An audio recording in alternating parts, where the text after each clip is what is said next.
আপনারা জানেন নাগরপুরে ধলেশ্বরী সেতু, যে সেতু শামসুল হক সেতু নামে পরিচিত, সেই সেতুটি এখন পর্যন্ত টোল মুক্ত হয়নি, যেটা নাগরপুরের মানুষ বিভিন্ন সময়ে টোল মুক্ত করার জন্য বিভিন্নভাবে অনেক সংস্থায় এখানে আবেদন করেছে যে আমাদের নাগরপুরে এই এলাকার নদীতে যে বৃষ্টি হয়েছে সেটা টোল মুক্ত যেন হয়।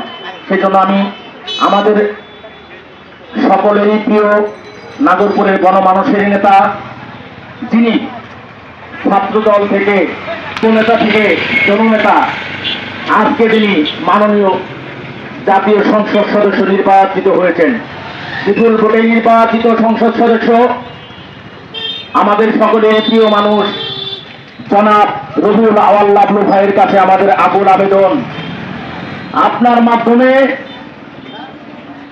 আমরা নাগরপুরের এলাসিং ব্রিজের টোল মুক্ত চাই। সেই সাথে প্রশাসন ভাই আমাদের বিভ্রান্তিতে পড়তে হয়। পাশাপাশি আরেকটি ব্রিজ রয়েছে, সেখানে টোল নেওয়া হয় না, তার চেয়েও বড় ব্রিজ। পক্ষান্তরে আমাদের যেটা আমরা সবসময় যারা নাগরপুরবাসী যাতায়াত করে সেটা কিন্তু টোল মুক্ত হয়নি, সেখান থেকে টোল নেওয়া হয় এবং আমাদের বিভ্রান্তিতে ফেলে দেওয়া হয়েছে। আমরা আমাদের সকলের একটি দাবি, এটা জনসাধারণের দাবি, আমরা টোল মুক্ত চাই। কি আপনারা সবাই টোল মুক্ত চান? ইনশাআল্লাহ আমরা আমাদের সিএনজি চালক ভাইরা যারা আছে তারা একাত্মতা ঘোষণা করেছেন এবং আজকে আমি আবারও আমাদের মাননীয় এমপি মহোদয়, আমার অত্যন্ত প্রিয় মানুষ, যাকে যিনি সৎ নিষ্ঠাবান, যে সকলের প্রিয় মাননীয় জাতীয় সংসদ সদস্য রবিউল আওয়াল লাবলু ভাই, আমি আমাদের এমপি মহোদয়ের কাছে একটি আবেদন, আপনি যত দ্রুত সম্ভব এটাকে টোল মুক্ত করুন এবং এটা টোল মুক্ত করার জন্য আপনাদের কাছে আবেদন। রক্ষা করবে না, আপনারা বহুমত হিসাবে বের করেছেন, আমরা ভোটের পরীক্ষা দিয়ে যাচ্ছি।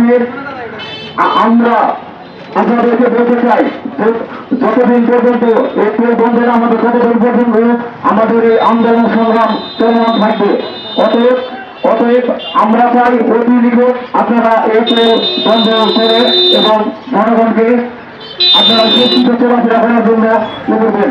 আপনারা জানেন ইতিমধ্যে প্রায় 15 বছর যাবৎ এই এলাকি হিসেবে টোল আদায় করা হয়, মানুষকে হয়রানি করা হয়, বিভিন্ন ধরনের হয়রানির শিকার। এ মানুষ চায়ের সমাধান কোথায় গেলে মিলবে সমাধান, আপনারা ইতিমধ্যে বলেছেন।